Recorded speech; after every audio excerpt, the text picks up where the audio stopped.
ಬಳ್ಳಾರಿಯಲ್ಲಿ ನಡೆದಂತಹ ಫೈರಿಂಗ್ ಪ್ರಕರಣಕ್ಕೆ ಸಂಬಂಧಪಟ್ಟಂತೆ ಶಿವಮೊಗ್ಗದಲ್ಲಿ ಬಿಜೆಪಿ ಶಾಸಕ ಚನ್ನಬಸಪ್ಪ ಹೇಳಿಕೆಯನ್ನ ಕೊಟ್ಟಿದ್ದಾರೆ.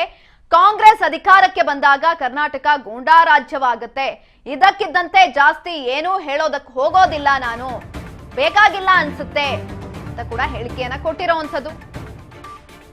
ಶಿವಮೊಗ್ಗದಲ್ಲಿ ಬಿಜೆಪಿ ಶಾಸಕ ಚನ್ನಬಸಪ್ಪ ಹೇಳಿಕೆಯನ್ನ ಕೊಟ್ಟಿದ್ದಾರೆ. ಕಾಂಗ್ರೆಸ್ ಅಧಿಕಾರಕ್ಕೆ ಬಂದ್ರೆ ಸಾಕು ಕರ್ನಾಟಕದಲ್ಲಿ ಗೂಂಡಾ ರಾಜ್ಯವಾಗುತ್ತೆ, ಇದಕ್ಕಿಂತ ಜಾಸ್ತಿ ಏನು ಹೇಳಬೇಕು ಅಂತ ನನಗೆ ಅನ್ನಿಸ್ತಾ ಇಲ್ಲ.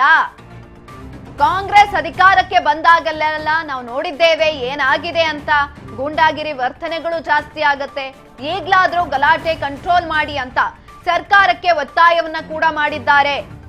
ಬಳ್ಳಾರಿಯಲ್ಲಿ ಆಗ್ತಾ ಇರುವಂತಹ ಒಂದು ಪ್ರಕರಣ ಏನಾಯ್ತು, ಅದರಲ್ಲೂ ಕೂಡ ನಿನ್ನೆ ಫೈರಿಂಗ್ ಪ್ರಕರಣ ಏನಾಯ್ತು, ಆ ವಿಚಾರಕ್ಕೆ ಸಂಬಂಧಪಟ್ಟಂತೆ ಇದೀಗ ಶಿವಮೊಗ್ಗದಲ್ಲಿ ಬಿಜೆಪಿ ಶಾಸಕ ಚನ್ನಬಸಪ್ಪ ಹೇಳಿಕೆಯನ್ನ ಕೊಟ್ಟಿರುವಂತದ್ದು.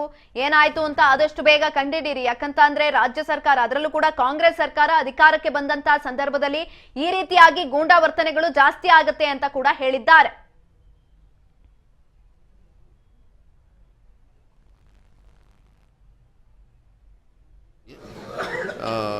ಯಾರು ರಾಜಶೇಖರ್ ಅಂತ ಒಬ್ಬ ಹುಡುಗ ತೀರ್ಕೊಂಡು ಹೋಗಿದ್ದಾನೆ. ಈ ಥರ ದುರಂತ ಆಗಬಾರ್ದು. ಇದನ್ನು ಏನಾದ್ರು ಸರ್ಕಾರಗಳಿಗೆ ಕೆಟ್ಟ ಹೆಸರು ತರಬೇಕು ಅಂಥೇಳಿ ಮಾಡ್ತಕ್ಕಂಥದ್ದು ಮೇಲ್ನೋಟಕ್ಕೆ ಕಾಣಿಸ್ತಾ ಇದೆ. ಹಾಗೇನಾರು ಆದರೆ ಕಾನೂನಲ್ಲಿ ಏನು ಕ್ರಮ ತಗೊಳ್ಬೇಕೋ ಭಾಳ ಸ್ಟ್ರಿಕ್ಟಾಗಿ ತಗೊಂಡು ಕಾನೂನನ್ನ ಚೆಕ್ ಮಾಡಿ ಯಾರು ತಪ್ಪು ಮಾಡಿದ್ದಾರೆ. ರಾಜಶೇಖರ್ ಅಂತ ಒಬ್ಬ ಹುಡುಗ ತೀರ್ಕೊಂಡು ಹೋಗಿದ್ದಾನೆ. ಈ ಥರ ದುರಂತ ಆಗಬಾರ್ದು. ಇದನ್ನು ಏನಾದ್ರು ಶಿವಮೊಗ್ಗದಲ್ಲಿ ಬಿಜೆಪಿ ಶಾಸಕ ಚನ್ನಬಸಪ್ಪ ಹೇಳಿಕೆಯನ್ನ ಕೊಟ್ಟಿರುವಂತದ್ದು. ಈಗಾಗಲೇ ಕಾಂಗ್ರೆಸ್ ಅಧಿಕಾರಕ್ಕೆ ಬಂದಂತಹ ಸಂದರ್ಭದಲ್ಲಿ ನಾವು ನೋಡಿರಬಹುದು, ಈ ಗಲಾಟೆಗಳಾಗಿರಬಹುದು, ಗೂಂಡಾ ವರ್ತನೆಗಳಾಗಿರಬಹುದು, ಎಲ್ಲವೂ ಕೂಡ ಜಾಸ್ತಿ ಆಗ್ತಾ ಹೋಗುತ್ತೆ. ಆದಷ್ಟು ಬೇಗ ಗಲಾಟೆಯನ್ನ ಕಂಟ್ರೋಲ್ ಮಾಡಬೇಕು ಅಂತ ಹೇಳಿಕೆಯನ್ನ ಕೂಡ ಕೊಟ್ಟಿದ್ದಾರೆ.